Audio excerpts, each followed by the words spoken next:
Good morning. Welcome back to Bible and Breakfast. I thought I would jump back on the video version just to try to, I don't know, reach more people. Maybe, possibly. Not sure. If you are liking the text ones more, maybe comment on this YouTube video and say I like the text more. If you like the videos more, maybe say I like the videos more. The videos are a little bit more work, but also um, I don't mind doing the work. We initially started doing Bible and breakfast because as we did the survey results, we found out that most people were engaging with faith and scripture through technology. And so we just wanted to bring that to you. Studies show, statistics show that if you engage with your faith every day for a few minutes, that you are going to mature way more spiritually than if you engage just an hour a week on Sunday. So that is why we're doing this. But today, I want to talk about determination and hard work. Determination and hard work. And those are such a big ingredient dynamic of a holy home. And even if you don't have children, there are areas of your home where determination and hard work would produce so much fruit. You know, we read that Proverbs when we talked about breaking up the fallow ground in Jeremiah right before we started Holy Homes. We talked about that proverb that said there's bread in the ground, uh, much bread in the ground of the poor, or I can't remember right now off the top of my head that well. So that's great. But the concept of the proverb is that oftentimes poverty, there is with some hard work, so many things that hard work could produce a reward for in the life of the impoverished.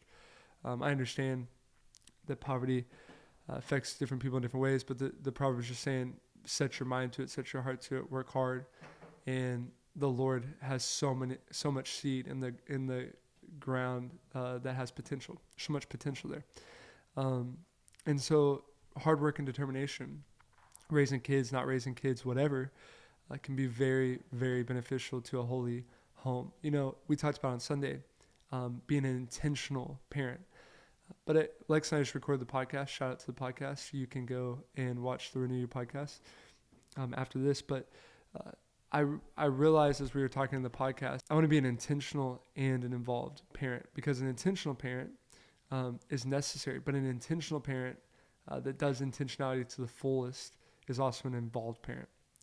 The way I kind of separate those two is the intentional parent is really trying to discern with the Lord, what have you put in this kid? You know, that analogy this week of warriors being trained to go out and search for wood. And this can apply to you if you don't have children, also with just disciple making. But really the picture of it is that these trained warriors would have to have the eyes to go out and see wood that would be sturdy enough, strong enough, reliable enough to be able to be formed into an arrow. And I love that picture because it shows us two things. Number one, that there's the greatest warrior of all, God, who sees every bit of potential he puts inside of us. But then he partners with humanity to teach us as humans how to discern and see that in people and our children, and be able to pull that potential that he's got packed into them out of them, to find the gold in the garbage and draw it out of them, to do what Jesus did with Simon, and to dig the Peter out of him. That God allows us to partner with him in that. And I think that's super important and super special. And that's part of being an intentional person or an intentional parent. But I think the involved part is doing the work that really just requires determination and hard work. Being an involved parent is showing up when you're tired. Being an involved parent is teaching when you feel like you'd rather sit on the couch. Being an involved parent is playing in the backyard when you'd rather do anything else. Being an involved parent is really working hard. I think being an involved parent is doing the hard work of discipline with the heart of intentionality. So doing discipline not out of anger, but out of love and mercy and kindness. And so today that's what I want to talk about, is doing the hard work as a parent. I want to talk about doing the hard work in two areas. First area I want to talk about it in is, and this could apply to anybody watching this video, but especially as we think about it through the lens of being a parent to children, is doing the hard work even when you don't feel like it. We had a sports psychologist at ORU named Brian Kane, and he came in and he taught us to fake it until you make it. In other words, act your way into a feeling. And I like flipping that on its head and saying faith it until you make it.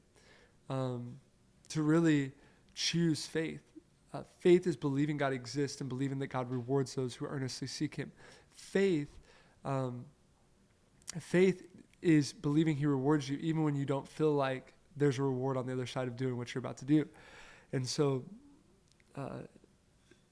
even when you feel tired, even when you feel discouraged, even when you feel weary, even when you feel like it's challenging to show up, even when you feel like you're doing everything you can and nothing's working, faith believes there's a reward when someone just keeps showing up and keeps doing the thing that they know God has already asked them to do.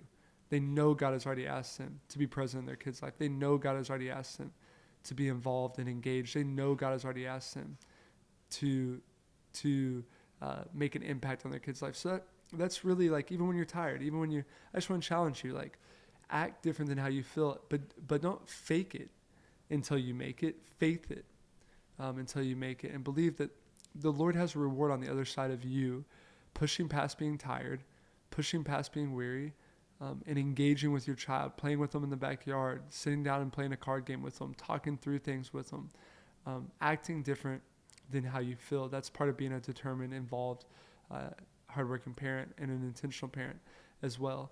The next part is discipline. Discipline takes hard work, but discipline is part of being an intentional and an involved parent. An involved parent disciplines well, but an intentional parent disciplines with the right heart. Discipline is so important. Before your kid leaves your house, you want to have disciplined them and taught them how to have character. Tonight, one of my kids, he lied. And so we went into his room, had to do a spanking. And after the spanking, I had him stand up, and I explained to him, buddy, why we don't lie. I explained to him the reality. I told him the metaphor of a snake and a lady that had a pet snake, and the pet snake was a baby snake, and she let it sleep with her, and the snake grew up until it was stretched out as long as she was, and finally one day the snake ate her. And that's what sin is. That Billy Graham said sin keeps us longer than we want to stay, costs us more than we want to pay, and takes us further than we ever wanted to go. And the reality is, sin, when it's full grown, it produces death, James says. And it's our job as a parent to do the hard work, even when it would be easier to turn a blind eye, even when it would be easier to be the cool, fun parent to a teenager, even when it would be the easy thing to let it slide because we'd rather stay scrolling on our phone or whatever it may be. An intentional, involved parent does the hard work of discipline because they love their kid more than they love themselves. We don't discipline our children when we love ourselves more than we love them. When we take the easy way out of not disciplining them, we're saying it's too inconvenient for me, so I'm not going to discipline them. That's not loving them, that's loving ourselves. Or we discipline them out of anger when we love ourselves and don't love them. When we feel so frustrated by how they've hurt us or how they've wronged us or how they've embarrassed us or how they messed up our name, that we then lash out in anger to them. We love ourselves and don't love them. And so we want to do the hard work with the right heart. The hard work of saying, I'm not turning a blind eye. I'm not being the cool parent, because while there's still hope, I'm going to discipline you so that you don't become the shame of your mother, like the Proverbs said this week. So I'm going to do the hard work of being engaged, of disciplining promptly, as the Proverbs said, of not sparing you from the rod, but I'm also going to do it with the right heart. I'm going to back it up by teaching you why we do this and by reminding you of how much I love you. That you're going to know when I discipline you. You might do what my youngest son does and say, you're the meanest dad, when I spank him. But I'm not going to let that rile me up. I have to spank you and discipline you right now. But I'm also going to remind you, it's not because I'm mean. It's because I love you. And if you do this, this is the consequence of that outside of this home. So inside this home, I'm teaching you how to behave properly. And that's important, because one of the legacies that we want to give them when they leave the house is we want to give them a legacy of knowing how to behave, how to act, how to operate in culture and in life and in society. And so as we're parenting, and really as we're living life, let's act different than we feel. Let's faith it until we feel it. And then let's do the hard work of disciplining and loving other people. That's really what that hard work's about. That hard work is about loving other people more than ourselves. And then it's about having self-control. That's the two sides on the discipline side. Having the heart to say, I will work hard enough, I will be determined that I will love other people more than I do. I will tell them the truth. I will stand with the truth, and I will do it in love. And I will have self-control. I will not do it out of anger, but I will do it out of love. And that is what a holy home does. A holy home isn't a free-for-all. A holy home stands for truth and righteousness, but it is wrapped. It has bound around its neck, like the Proverbs said this week in the sermon, mercy and kindness. And it does it out of that heart. And it's involved, and it's not lazy, and it's working hard. That's part of a holy home. I hope this blesses you. We love you so much, and we'll see you tomorrow. Catch the Renew You podcast today. If you haven't already, you haven't, because it's 6 a.m. But catch it when you have a chance today. We love you so much. We'll see you for Wednesday class, and we'll talk to you soon. Peace.